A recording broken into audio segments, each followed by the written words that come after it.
I bet that looks horrible. We did it. Well, whatever. We held through. We held through. Right. All right, everybody. Welcome to the Get It Done podcast. I am your host, Jimi Ryan, and today we are so grateful to have Sam Staskal. Sam is a realtor in southwest Wisconsin, the Platteville, Lancaster area for EXP. Sam had a viral video that was watched by 26 million people, I think, is the latest number count. Sam, welcome to the Get It Done podcast. Thank you. Thanks for having me. For sure. So, is there anything that I missed, Sam, in the in your intro? Would you add anything to that? I don't think so. You don't think so? That's it. That's just you in a nutshell, right there, 100%. Right. That's all people care about anyway. Podcast over. Well, look, I'm from Wisconsin, Jimmy. I mean, what the heck do you want to know? I drink beer. And, I like the Packers. That type of but stuff. I'm not from Wisconsin, so. Well, look, we're gonna dive deep into that, dig into it a little bit, and I do want to talk to you about your viral video. And actually, let's just talk about it really quick, just to set us up. I've watched it several times. My wife has watched it several times. Every time we've watched it, we have a little tear in our eye because we're kind of laughing. Yeah. Do you watch it yourself? Actually, I don't know what is it like to have a viral video? I have watched it several times myself, and I still laugh pretty hard about it. But usually I try to, like, if I'm sending the link to somebody and it starts playing, I try to quick shut it off. Why? Because it's you just laughing hysterically, and just just because I've heard it so many times, and my kids are like, "Shut it off." Yeah, I bet. So, what does that do to your business as a realtor when you have a viral video? I think it's afforded me a lot of opportunity to meet new people and make new connections, both in the business and outside the business. Like my current business partner, she's from Arizona, and I wouldn't have partnered with her had my video not gone viral. Okay, so that's really cool. Has your business just skyrocketed from it, or has it been more of a connections type of thing? I've gotten a few deals from it, but it's been more about making connections. That's cool. Maybe sooner or later that'll pan out for me. Well, right, for sure. I mean, absolutely. I a lot of times think that people have, like, if you have a viral video, like, that's it, game over, I've made it, type of a thing. It's not like that at all. Right, and that's one of the biggest things that I'm getting at. You still have to work it, Right. So stop asking me for money.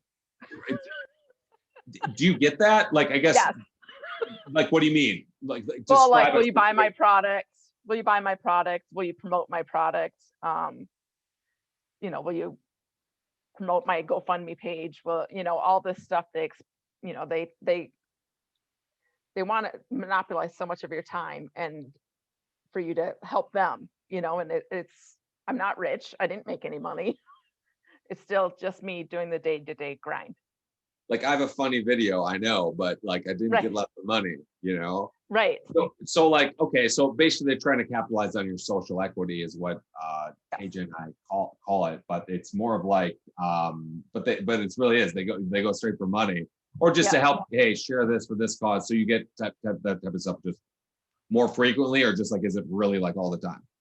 It's all the time, and especially like people that want to design my marketing pages. They want to teach me these classes, to offer classes and courses, and just give us $36,000 and we promise you'll make $250,000, and it's just like, just leave me alone.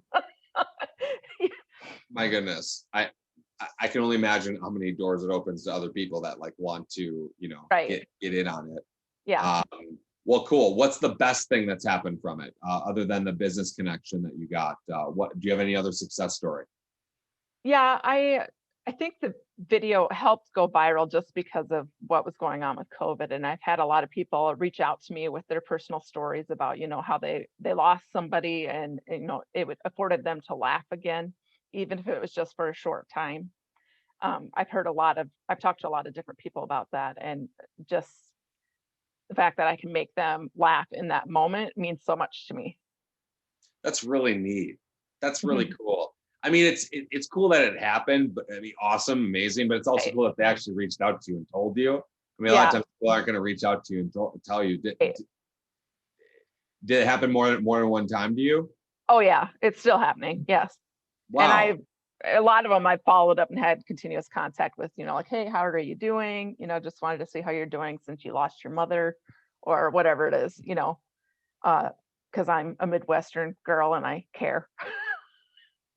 Yeah, you're Wisconsin. You're from Wisconsin. I just like that's like to the audience that's more national. I mean, that's kind of how Wisconsin people really are. It's just I know. it's just how we are. I, Yeah. I think you just kind of get it, when you're from Wisconsin. But so okay, I want to we kind of just jumped right into it anyway, just talking about this, but I want to pivot to what the Get It Done podcast is all about, and that is really your come up story. And I describe it with the story of Elon Musk, who's the richest man in the world. He's a story from $1 million wealth to $1 billion, or richest man in the world. But I'm more interested in the come up story, the 0 to 1 million, and the person that oftentimes that you start out as built the foundation for the person that you are. And a good place to start that out is to ask you, Sam, where were you born? I was born in Maquoketa, Iowa. Say that again, Makokina. Maquoketa, Iowa. Okay, that sounds like a really tiny place. It's probably about 6,000 people now.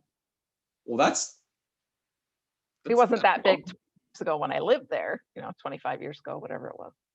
okay. So you start out life over there. What do your parents do? What was life like growing up? My mom was a stay-at-home mom with us three kids, and my dad is a lifer at John Deere.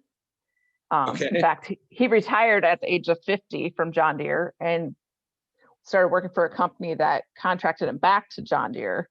So he's still working at John Deere. He's been there more than 40 years. Wow. He'll never quit. He's going to die before he quits. Wow. So John Deere's a big thing, and stay at home mom. I mean, it sounds like you just had I don't know, dare I say, stereotypical Iowa life. Kind of, yeah. Yeah. Did you also grow up on a farm too? I mean, No, like, no. okay. What was life like? I guess growing up were you the oldest or I'm the youngest. okay? And there wasn't a lot to do in town. I remember growing up, they tried to do like these dance clubs. It would be like a bar, but for young people, and you would just go there and dance. There was one called the Back Door. Ha ha ha. But it Okay, that is funny. uh, so that was like one of the things I remember about growing up there in my childhood there. We're known for the Maquoketa Caves State Park. It's a beautiful set of caves that is open to the public to walk through and explore at their own. So if you haven't been there, you should totally check that out. It's worth it. All right, sounds good. You got to check out Makokina, the park. It's a Maquoketa. cave. I can't even say it. I'm only watching. I'm listening to you say it, and now I Right. can't say it back to you. I need to It's see like it. I see it. ma, Ma, coke, yeah. et, uh. Ma, coke, et, Yeah, that's better. Coconut. I'm literally like I'm writing this out so that I say it right. So now, if people are still listening to this point, they must all think that this is nothing short of amazing, and they're gonna probably listen to everything now moving forward. This is just totally entertaining to me. So okay, you're growing up in a small town, and dad works for John Deere. What was life like? What was grade school like? What was a typical day for you? Typical small town girl. I mean, it was nothing extraordinary. What define it? Like, I guess what did it feel like? What did it taste like? What would you do with your friends? What was Ride our bikes, or at that time you could, your parents didn't care when you came home as long as you were home by dark, right? So we could drive our bikes anywhere across town as long as we were home by dark. you could do anything then, as long as you were home by dark or dinner time, So it was free, a lot of freedom. Tons of freedom. And I mean, there's no cell phones or anything. So it's not like Right. they're waiting on the phone for you. And you just Yeah. would show back up, I guess. I don't know. I remember one time, this one of my friends, she lived across town, and she called me and asked if it was okay she came over. And I asked my mom, and my mom says, yeah, that's fine. And she was so excited. She left her house, rode her bike all the way across town to my house, only for me to tell her that you have to go back home and hang up your phone because we can't use our phone until you hang up. For people that are too young and didn't have like regular household phones, Well, you right. could not do anything. You could not end that call if the person that called you didn't hang up. What? That I don't know how old you are, but must not be as old as me. I don't think that ever happened to me. I think that I don't think that ever happened to me. Maybe I guess I'm not that old, I guess. Maybe your parents paid for call waiting. My parents did not pay for call waiting. So you could not end the call without them hanging up their phone. I think that this is just one of those things where it's just like, maybe I was just really privileged with, with some call waiting, Right. and maybe I just never knew that I was just so privileged with this amazing thing. That's right. I would think I was in high school or college before my parents got their first cordless phone and answering. Yeah. They were out long before that. My parents just didn't get on board with it. Okay, so your parents are old school. I mean, your dad's working for John Deere. I mean, you kind of get that. I mean, dare I say American? Like that's just like Mr. America. I work for John Deere. I'm going to retire there. What's your dad like? Is that what he like? Is he like? Is that a good characterization of him? Yeah, he's a very hardworking man. Always taking care of his family, and still to this day worries about taking care of his family. Both financially and physically caring for people. Yeah, he's a hard worker. What's it like being the youngest? Well, I think I'm the favorite, but my sister says that she's the favorite. We're still arguing about it. All right. Dad will never admit to her that it's me, but it's definitely me. Well, I mean, you're commanding the audience right now, so I mean, it's looking like you're the favorite at this point. Well, he doesn't really like what I'm doing. I never really thought about it like that. Why doesn't he like what you're doing? There's been some like older people that, it's a different way of life, and falling in front of somebody and showing them your lady parts isn't something you want to talk about. You have to be more private and respectable and prim and proper. And I'm just not really a prim and proper type of girl.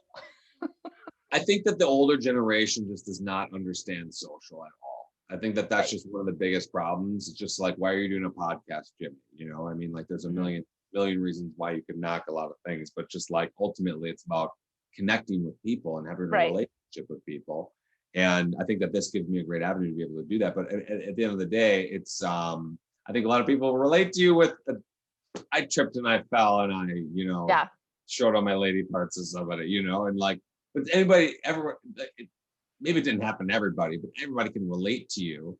And the truth is, everybody smiles and laughs when they see that video. I just showed it to my wife again this morning, and she said she had a tear about it.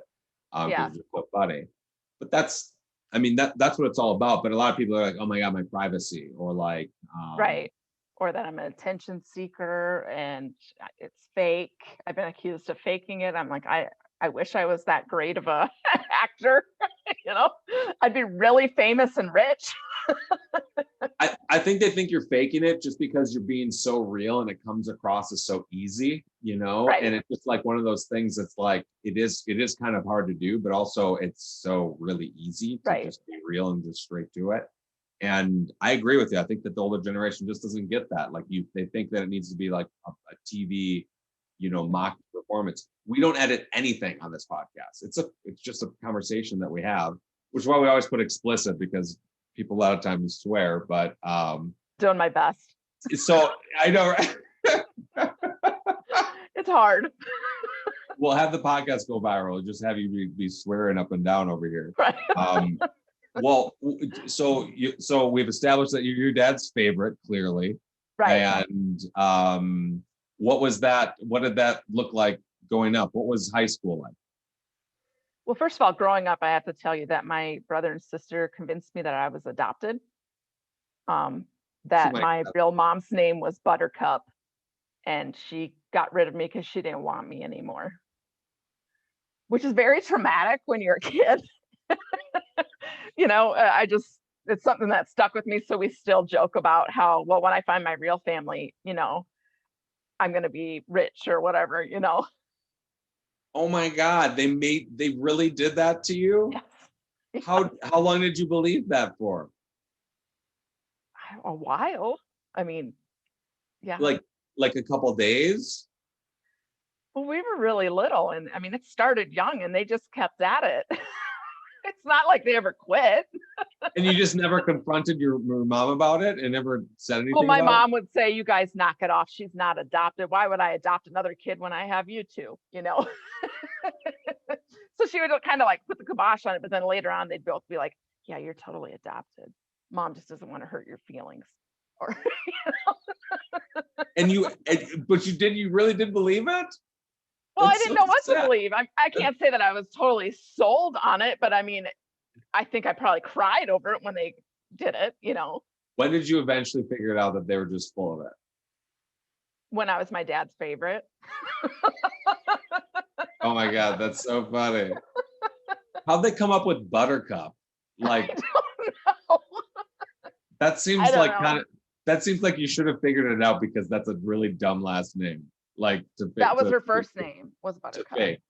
Oh, that was her first when name? when you're like 5 or 6 years old, I mean, look at what kids name their cats. It makes perfect sense. I mean, haven't you had a cat named like Race Car or Skittles or Yeah. Why couldn't my mom's name be Buttercup? Okay, so you weren't adopted. You're your dad's favorite. Like, I mean, clearly with this, that's so funny. What was high school like? Did you do any sports? Were you in any like clubs or different stuff like that? This is where I like ruin myself, right? I started high school out good, and I did volleyball. In middle school, I had played volleyball and basketball. When I got to high school, I just did volleyball. But then I kind of took up some bad habits, so I got I had to quit. Pray tell. Oh, well, it's Iowa. Everybody there's like a keg party in the cornfield. I mean, literally. So I kind of chose that over sports, and it was either sit on the bench because you're suspended because you were drinking, or I quit and go drinking. So I quit. I went drinking. In the cornfield with your friends to the keg party. Yes.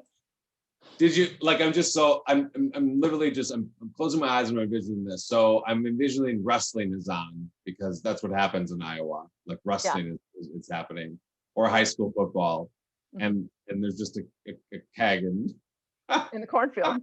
Yeah.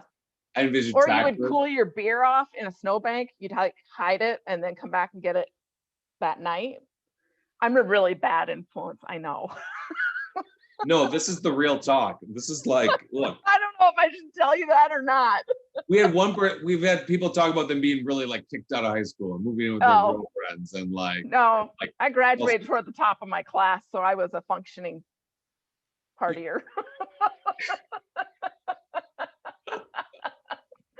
Oh yeah, I was really into art, and so I took like several art classes, and I got to be pretty good at like painting pictures of people to look like them. I thought it was pretty good. I actually went to college for art, so I must have been okay, right? I mean, your degree proves it, Right. It just absolutely proves it, Yeah.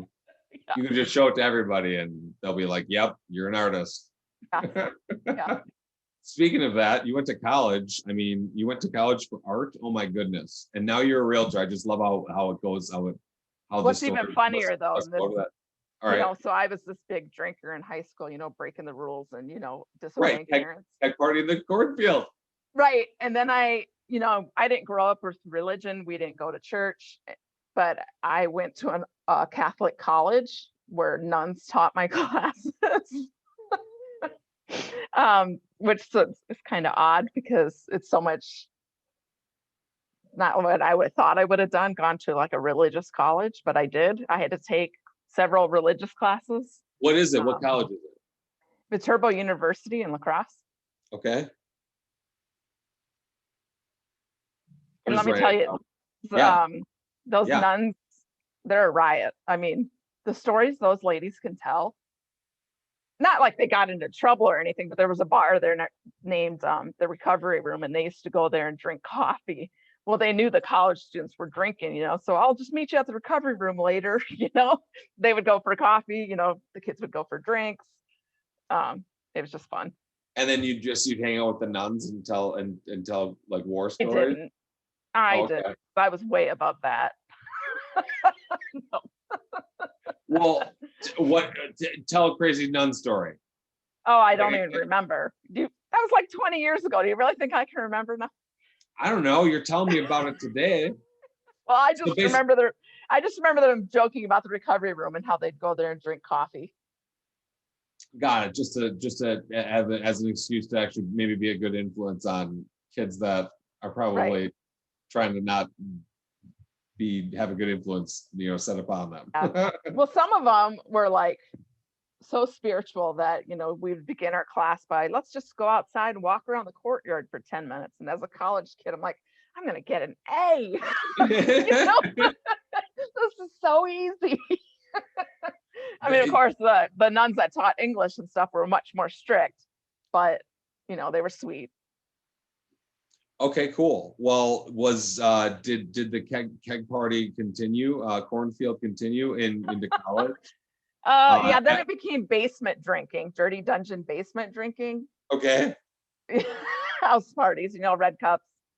Well, this is Wisconsin though. I mean, come on. Right. You're just like, let's be real for just a second. Right. I mean, and at that time it was a typical upbringing. I mean, I can't think of anybody really in my class, maybe a couple that didn't drink. Most of them were right there with me.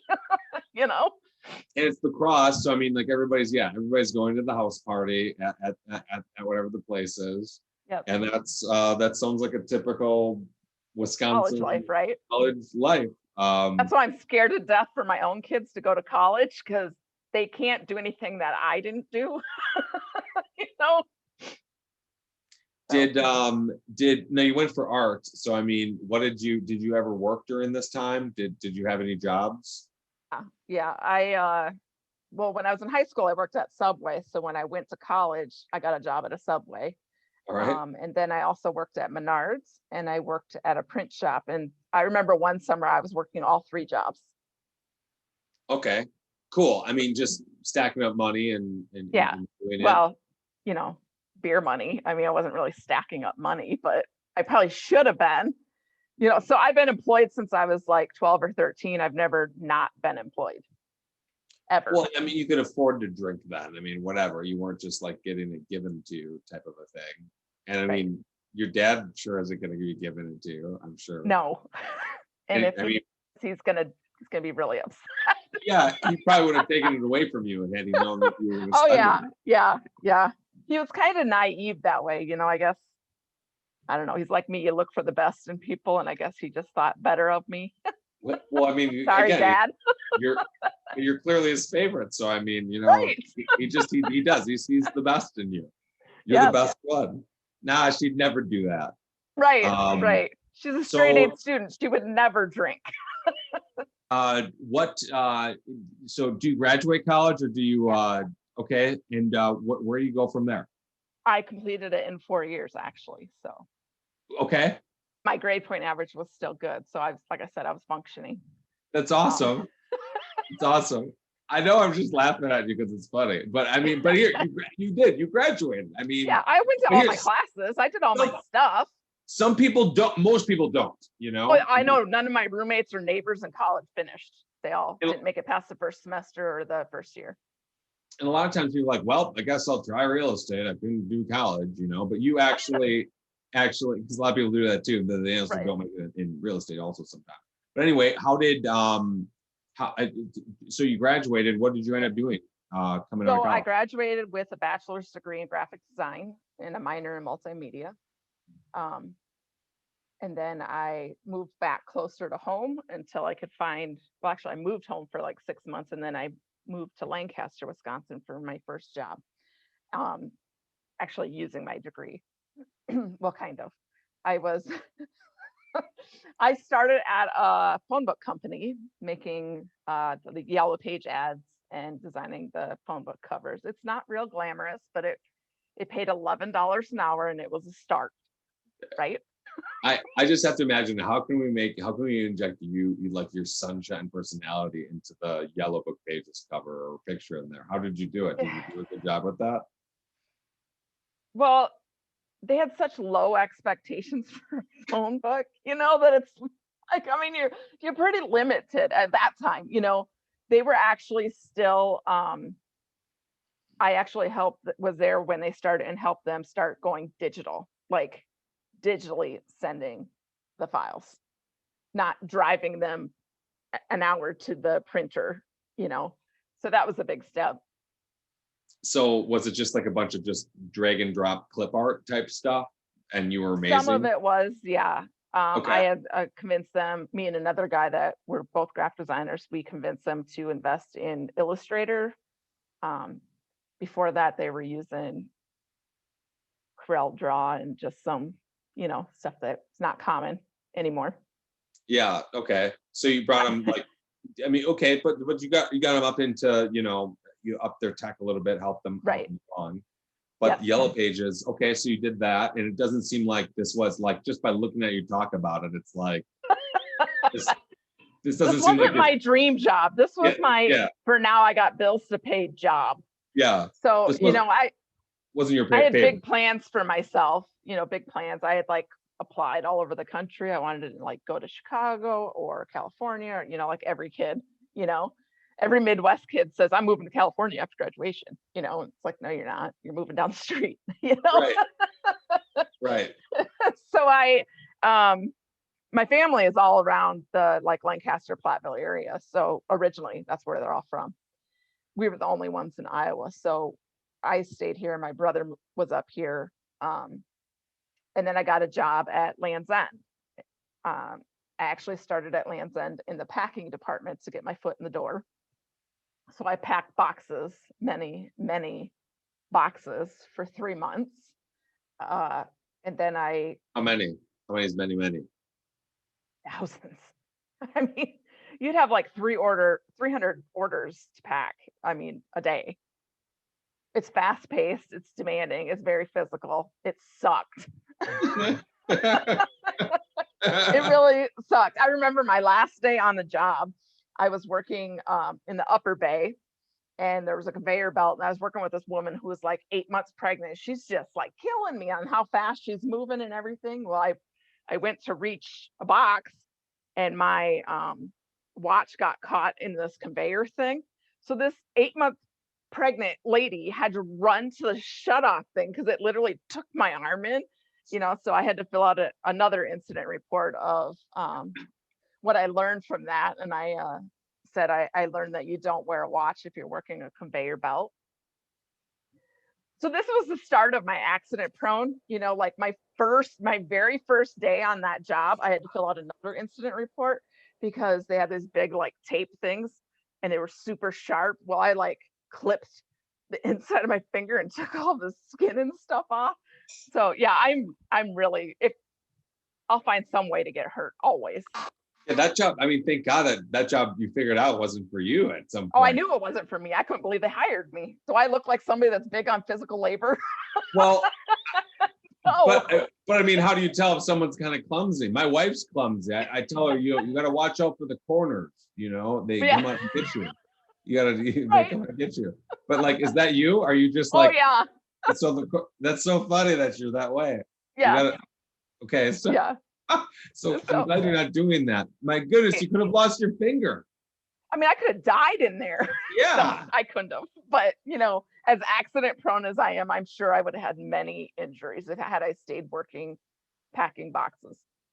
Okay, so Factory work is just not cut out for me.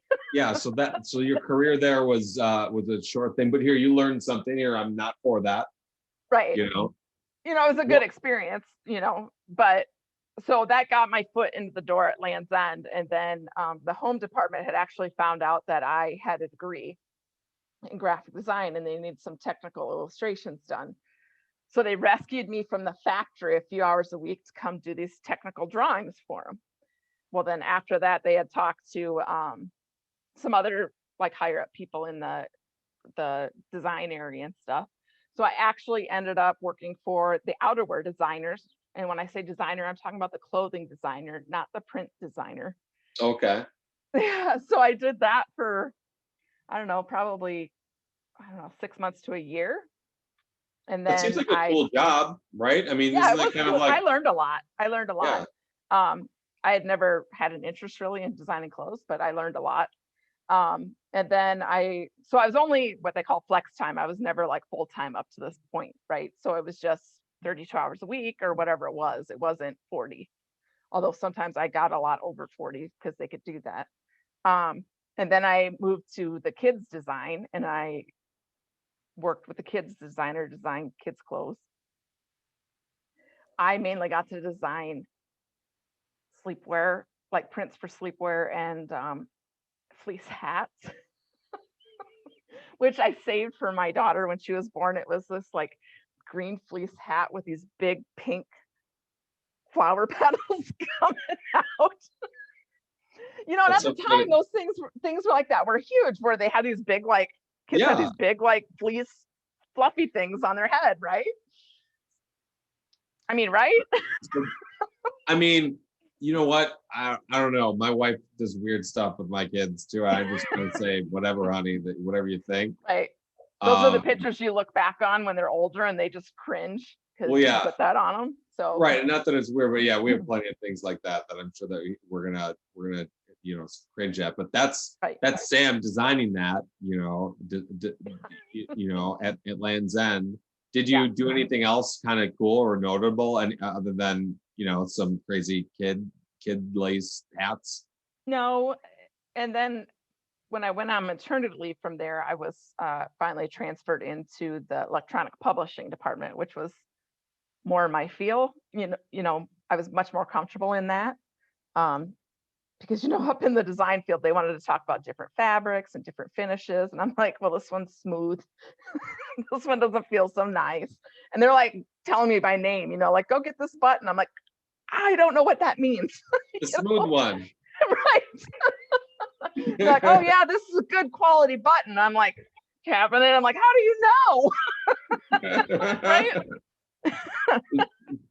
So that, I mean, like that's just so funny. So like basically, did you just not fit in this, or did you just No, I like, did not fit in at all.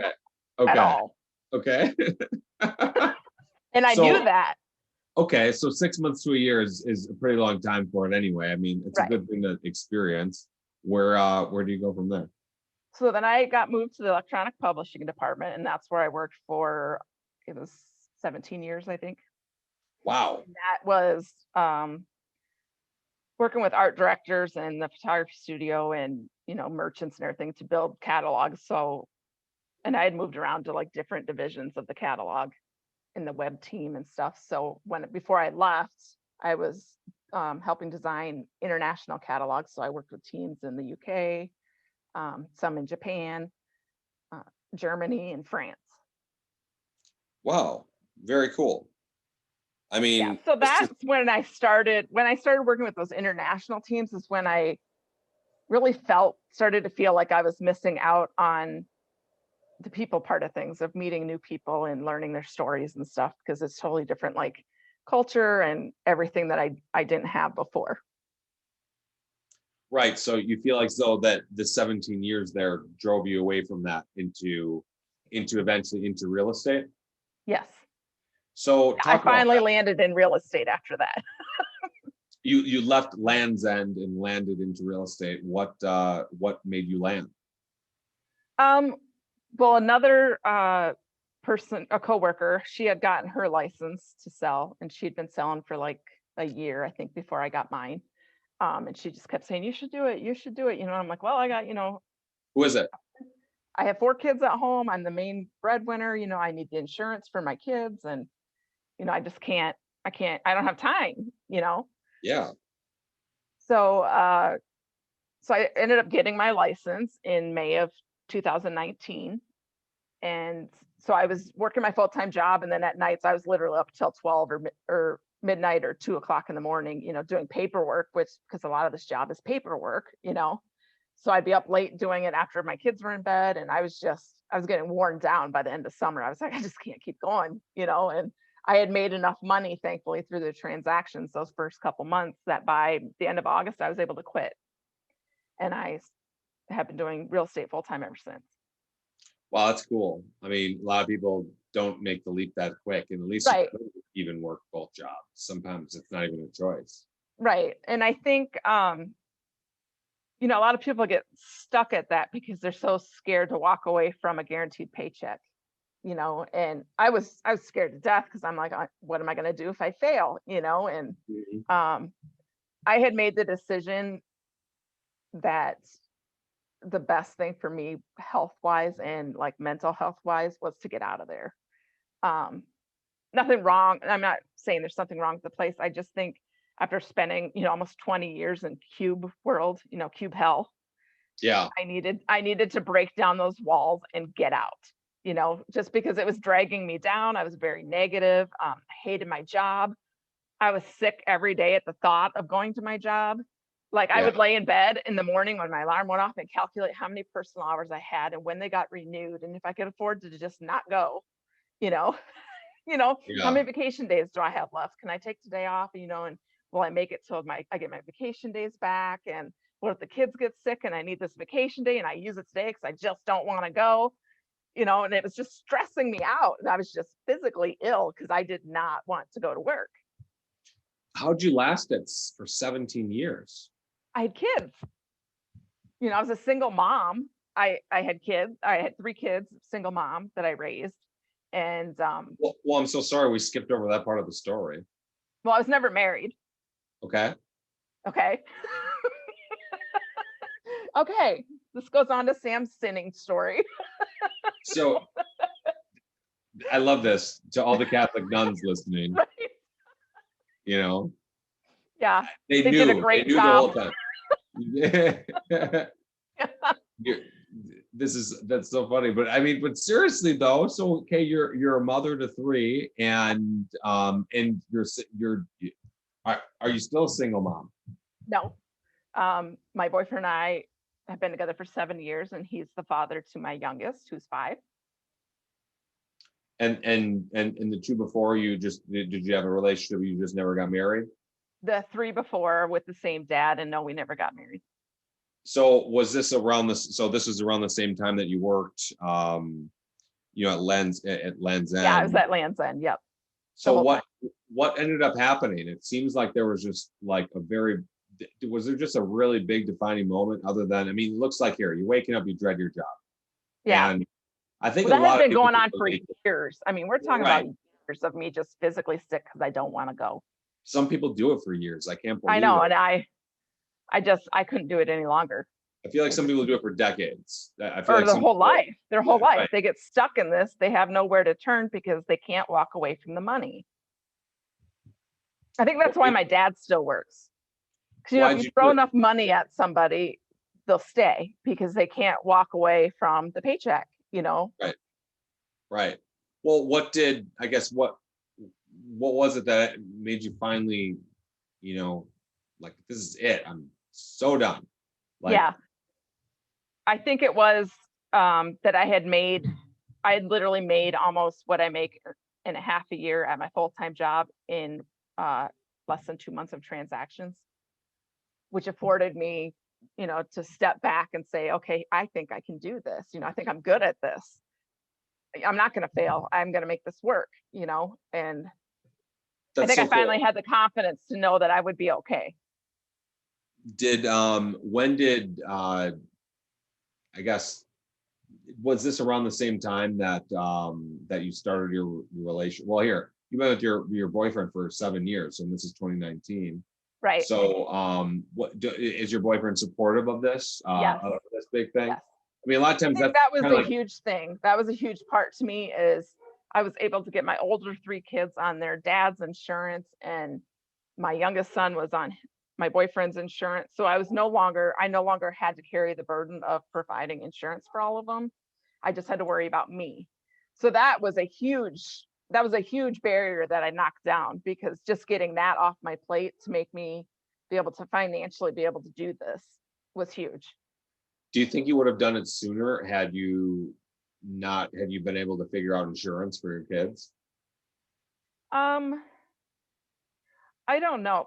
Probably not, because the thing with Land's End, they were what I needed, I think, to start my family and to support my family until they were a little bit more independent. They allowed me the flexibility to stay home with a sick kid. If I ran out of personal days and stuff, my boss was like, it's okay, just work so many hours extra this week, and we'll excuse this. So it was very forgiving and flexible that way. Not as flexible as my real estate career has been, but flexible enough to have the consistent paycheck and still have the flexibility to attend all my kids' schooling events. I never missed a thing at the school. I was allowed to leave. If I needed to leave at 3 o'clock that day, I could leave at 3 o'clock, and that's what I needed. Uh, I mean, it makes a ton of sense. And I think that there's a lot of people that debate getting into this industry that, you know, really would love to hear that, because I mean, it's a tough transition, just is, sorry. It is. It's And, scary. It's it's scary. and you don't know ultimately if you're going to make it. I mean, you really don't, you And I think know, a lot of them fail. I think a lot of people fail because they don't plan for budgeting their money and, managing their time, and just, working, prospecting, and growing their circle. and I think a lot of times people too, and look, I'm guilty of this big time. So I'm calling myself out and saying this, but I think a lot of times people want to hit just a grand slam every like month or two, and then like take a coast for a little bit. Right. And it's just like, and that's why I asked, and I'm glad that we talked about this right up front, is the viral video piece. It's just like, hey, do you have a viral video? And then all of a sudden your business is on autopilot. You have to do one more thing the rest of your life. No, No, that's not the that's case. No. like it's not even close. And you still have to come on here and hustle it. Right. And you have to do it. So no, that's beautiful. What do you think is the toughest lesson to learn for someone just starting out in real estate, for really giving somebody that has had a career somewhere else? What do you think is the most toughest thing to learn starting out real estate? I think, like, for me, it was starting back at the bottom. Like, I had worked my way up in Land's End to a senior position, so I had put my time in and I'd done that. Well, when you start at real estate, you're starting back at the bottom. I mean, you have to put your time in to prospect and build your connections in your database, in order to grow your business. So I think it's kind of humbling when you have to start all over after you feel like you've already succeeded at other things. But you still have to do it, but you still have Right. to. Right. But I don't And think people think about that you can't just jump in and you're going to be like the number one producer. It doesn't work that way. Hey, if it worked that way for you, great. But I right. wish you'd tell me the secret. you know? uh, you know what the secret generally is, and we have a lot of people that listen to this that do real estate or in mortgage, is that it really comes down to most everything that you have to do. Like, there's a lot of, we call them shiny whistles that you can chase, and the CRM you can build, this post you can make, but very little things that involve making money for your business don't involve picking up the phone and making a phone call. Right. Right. And a lot of times people will have like this creative avoidance system where they're just running away and just not doing what it is that here makes us successful. Pick up the phone, go to work, go show your showings, make everything and set everything up. Yeah, you got to do the work. Is there anything that you would add, Sam, to your real estate career in Southwest Wisconsin? That is in what? As far as like what you've done, what you've accomplished, what I guess. Um, I had I feel a very successful first year in real estate. Because I kind of hit the ground running, working my circle of influence. And I got, my first 3 transactions were because I knew somebody. And in this business, it helps to know people, and for people to trust you and for you to be honest and authentic. And I think with my viral video and all the videos I've made since then, I think most people comment on that I'm, trustworthy, and they believe that I'm being honest, which, a lot of real estate agents have a bad rep. I think the real estate industry has a bad rep, I should say, as we're like a dirty salesman, and Mortgage too, big time. yeah. And it doesn't have to be that way. I mean, I guess if you explain things to people and you're personable and you work with people with your whole heart and you're totally like you're all in, they're more apt to respect you and trust you than if you're just, hey, I'm just doing this to get to my next closing. I'm here for the commission. I love the commission, but I'm here for the story. The story of why we're here. Why are you buying a house? Why are you selling a house? Where have you been? Where are you going? And how can I help you get there? Somebody asked me sometime, I love that, by the way, that's just pure fire. To build off of that, it's like, what do you really sell? I sell, stories around the fireplace right over there that you're going to tell all your kids, years from now, and they're going to talk about it to their grandkids. We sell, the Christmas mornings where this is where that's all going to happen.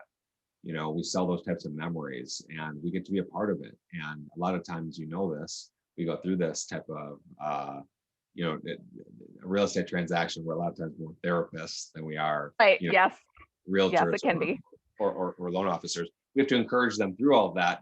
Hey, you're going to make it. This is going to be good. Right. You can do it. But ultimately, like, I think if I would have asked you, hey, why do you do this? I think what you just said is like, what a great right. example. And that's ultimately. For years, I thought I hated people. And I always joke about this, that, when I worked at Land's End, I like grew to hate people. And it's just like, oh, here she comes, and I think when I started doing real estate, I'm like, oh, I love people, and my kids always laugh at me because we'll like go into Walmart and I'm like, oh, hi, as I'm pushing the cart, oh, hi, and they're like, oh, do you know them? I'm like, no clue, It's like I'm like overly friendly, and it's just because I'm like so happy to see a new face. It's not like, oh God, take my cart this way. It's, hey, here I am. And I'm the type of person my daughter laughs at, because we'll be like in the checkout line and the person in front of me, I'll say like, hey, how are you today? And they'll turn around, they'll give me their whole life story while we're waiting for a checkout. And my daughter's like, oh, here we go again. But you're so fun. You're so fun to talk to. Like, I'm laughing my butt off, like just talking to you for however long we are. But I mean, you're a lot of fun to talk to. I'm sure once you did real estate, everybody was like, oh my God, you should have started that like decades right. ago. Like, and I wish I would have, because I love it that much. I haven't regretted or missed my old job. I mean, sometimes I get like worried about when the next closing's going to be, but it always comes. And it's just, I have to go with the flow of everything and just kind of plan for it. But I don't want to do anything else. This is my dream job. It really is. I think you were built for this industry. I mean, truthfully though, how can you be not happy or excited around you? I want to go buy a house out by you. Right. It's just but really though, truly, all kidding aside, I think that's why you are ultimately successful at this, is because you make people feel at home, and that's a great thing. Well, I want to be super respectful of your time, Sam, and there's a few questions that I ask everybody. So first one is, do you ever feel like you had a big break? Well, if you follow my Facebook page, I'll tell you that I had a major breakthrough last night, and I felt like that was a major, almost like a bigger break than my viral story, because it was a battle that I won within myself. Speak about it. So at the beginning of the year, I bought a Fitbit, and I had committed to walking 10,000 steps a day, no matter what, 10,000 steps a day. And I've been successful at following it. And so last night we were expecting this major snowstorm, right? And I had commitments all day, so I couldn't walk during daylight hours. It was getting colder, it was getting windier because the storm is coming.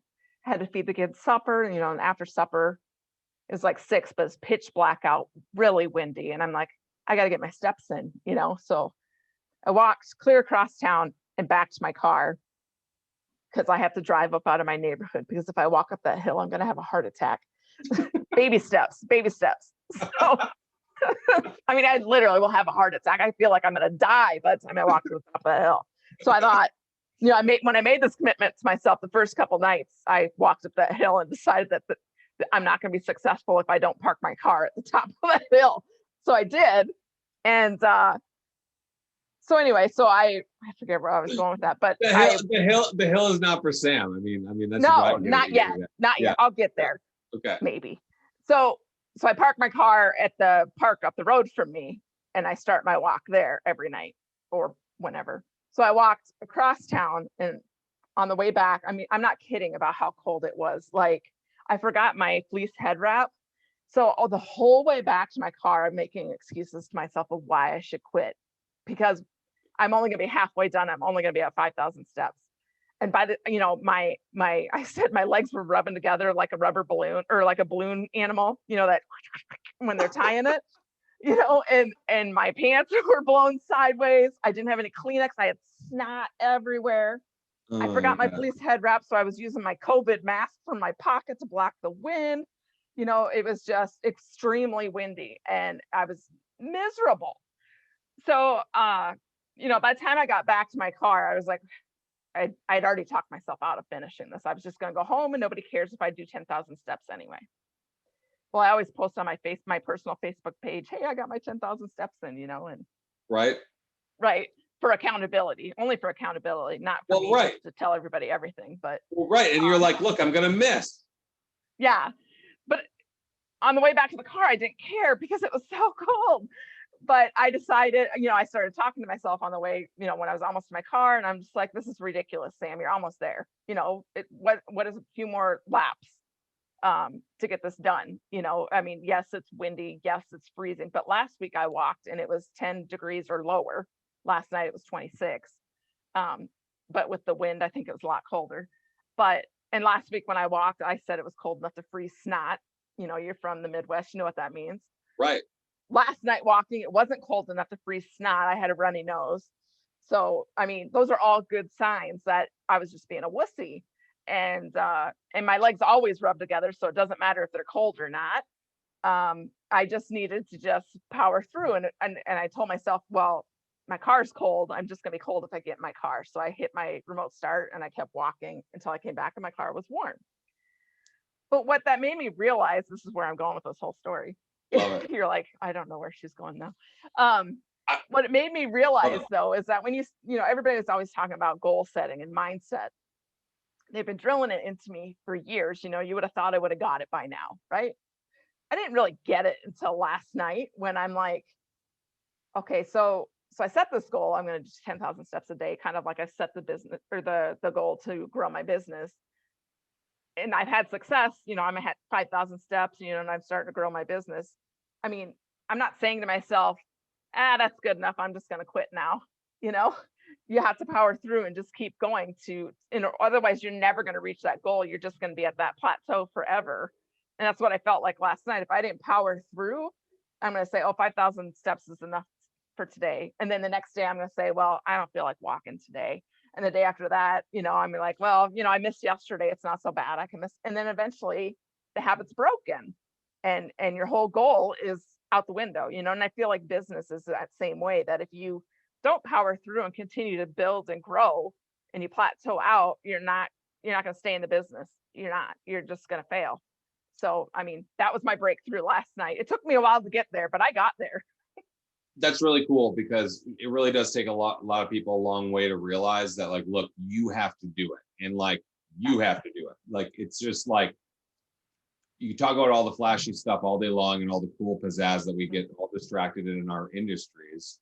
But at the end of the day, it's like you have to do the work. You have to do the Right. pieces in between all the stuff that you're planning. You have to Right. do the work. And it's cool to realize that. It took me a lot longer time than you've been in it to realize that. You know what but you're going to find that, and you see this with a lot of agents, that a lot of people try to outsmart it, and they try to like figure out a way how to Shortcut it. shortcut it. But there is no way. There is no shortcut. You have to You go can't back outside and 5,000 steps. You got to do the full 10. you got to get in your steps. Yeah. That's it. I love it. That's great. All right, next question. Okay. Sam, was there ever a time you thought about giving up? Well, I did give up several times before I got into real estate. I had actually tried to go back to school for nursing because I've always wanted to be a nurse. And in fact, in high school, I was a CNA and I worked in a nursing home, and I loved it. I enjoyed it. My mom's like, "How can you wipe people's butts?" And I'm like, I really like helping them, and it's not about wiping their butts when they can't do it themselves. You're helping them, and they appreciate that. You're letting them keep their dignity. Um, so when I went to college, I was debating whether to go for art or to go for nursing. And my mom's like, go for the medical field, that's always growing. There's always a job. My dad's like, the graphic design, it's new. They was just starting to get digital, and it's a new experience for you. We don't know where this is going to go. And then the college like offered me an art scholarship. So I was like, okay, I'll go for art. But I've always regretted that decision, I guess. I wish I would have gone for nursing. So after, let's see, when I started dating my boyfriend, his name is Jason, by the way. Jason. He knew I was miserable at my job, right? And I said, I'd really want to go back to school for nursing. And he's like, well, if that's what you want to do, you find a way to do it. So I found a way to do it. I just wasn't successful because I couldn't manage working 40 hours a week at my full-time job, taking care of 3 kids at the time, attending the classes, doing the homework, and all the stuff that's involved with it. So I dropped out. And it still just ate at me and ate at me. So I think it was the next fall, I enrolled. I applied for these courses like 3 times and I still didn't finish. So I bought all the books again and I started again. And again, I got halfway through the semester and I quit because I just couldn't make it work with my schedule, and I mean, it's hard. It's hard. It's a hard degree to begin with, but then you throw in working a full-time job and taking care of kids, it's impossible. So the last time I tried to do it, my youngest, my 4th kid, was just a baby. And so I was trying to do it, and I did a lot of it on Saturdays. Like I'd go to the school on Saturdays and stuff. But again, I got like a month in that time, I think, and I quit again. And I just said, I can't do this anymore because I got to give up this dream because it's never going to happen. So then I started pursuing other ideas of, well, what can you do? You hate what you do now. What can you do? And that's when I started really looking into real estate. So, and I'm glad that you added the last bit there because it's not all just doom and gloom. Yeah. But look, if you're trying to be a nurse, my God, like you have to put your whole life and soul into that. I mean, you need to focus. You need to actually know what the heck you're reading. I don't want to half-ass it. Well, right. It's not like you're not just like trying to pass the test. It's like being an airplane pilot. Do you want to know? You want to just pass the test, or know how to land the plane when it's up? Right. You don't want to half-ass her. Yeah, that's not what you want to do. All right, that's really cool. Sam, if you were to do it all over again, what would you change? I think, well, a lot of things, but I think I would have done it sooner. First, when I was considering art in high school, I had originally wanted to be an architect because I love structure and I love the beauty of buildings, especially old things. I've always been drawn to that. And my art teacher talked me out of it. He says, that's a dying field. It's going to be hard to get a job. And don't do that. Graphic design is this new thing. You need to do this. You should go after this. You'd be really good at it, and so I've kind of kicked myself for listening to him and not going that direction, because I know plenty of architects that are still in business. It's not going to go away. We still need businesses, so whatever. Right. So I think that might have taken me to my path sooner than, of real estate sooner than what the roundabout way I took got me there. So my only regret is that I would have done this sooner because I like it that much. That's fire.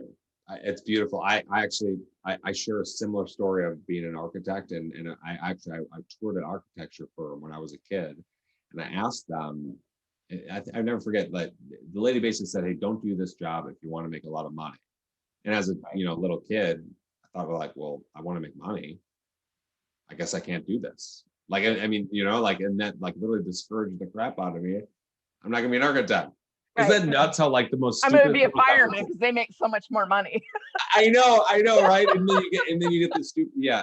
But isn't it nuts how just the most craziest little tiny things from forever ago really do point you in the most nuts directions? I think it's right. Just insane. All right, so last question to set it up. There is a little Sam out there. Maybe they're misbehaving in class. Maybe they're maybe they're drinking kegs in the cornfield with all their friends, or maybe they're working at Land's End. Maybe they're working a job that they absolutely hate. Maybe they have been doing it for years. Maybe they're just starting in real estate. Maybe a lot of different things, social, whatever it is. What advice would you give to someone looking to get it done? I guess to take a leap of faith. We've all been there, and it's a choice you have to make about how big your leap is going to be, and just go for it. And once you go for it, go all in. Go all in, take your leap of faith, and just go out and do it. Yeah. That's great. They always say, that saying that you'll never work a day in your life if you love what you're doing, or something like that. Do you know what I'm talking about? Well, yeah, I mean, basically, because then it's not work. If you love Right. every second of your day. So, for instance, if you love showing houses and you love helping people, go through stressful times to accomplish their dreams and help walk them through that. If you like to know by the end that they wouldn't have been able to do it without your help, right, and you like to earn a living for that, I would say that real estate is probably the right way to go. I mean, and even in the worst deal I've ever had with real estate, I still love it. That one deal isn't going to ruin it for me because I still enjoy the process. That's awesome. I mean, that's every single top agent I've ever interviewed has mirrored the same type of thing. Like, they love the process, they love being a part of it, they love helping people. All right, that's beautiful. So I want to thank everyone for joining us today. I want to especially thank Sam Staskal. And Sam, where can people get in touch with you if they are looking to connect? Well, I'm everywhere. I'm on Instagram, TikTok, LinkedIn, Facebook, YouTube. I'm starting Snapchat. So I'm everywhere. And then I also started a show. It's live on Wednesday nights. It's aired both on my YouTube channel and on my Facebook business page. And it's called Funny Things That Happen to Real Estate Agents. It's every Wednesday night at 7 p.m. Central Time. And it's just more agents getting the chance to tell their funny stories, because it can get kind of stuffy in the business, and it's better to hear that you're not alone and that we can all laugh at ourselves and laugh at each other for these crazy things that happen. I mean, crazy stuff happens in real estate, and most people don't realize how funny it actually is. Yeah, I mean, it is nuts, the stories. So I'm sure you're going to get a lot of people listening to that. I mean, especially in our industry, because we all know it is kind of nuts what happens on a daily basis. But then you have crazy things where, like your viral video, that are just so hilarious as well.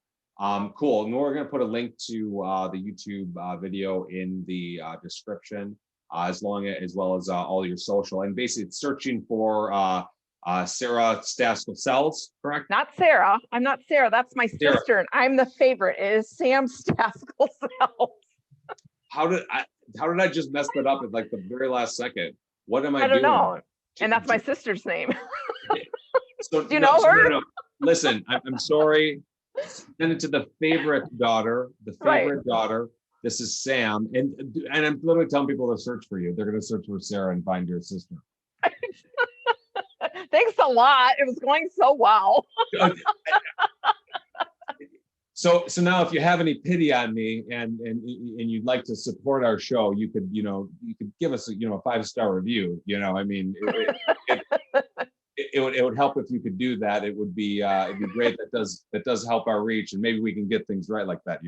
But all right, this has been the Get It Done podcast. You can find us on Spotify, Apple Podcasts, anywhere you listen to podcasts. And if you want to support the show, we appreciate those 5-star reviews. An honest review would be fair, and hit that subscribe button. All those things make a huge difference in helping us reach more people. Once again, I'm Jimi Ryan.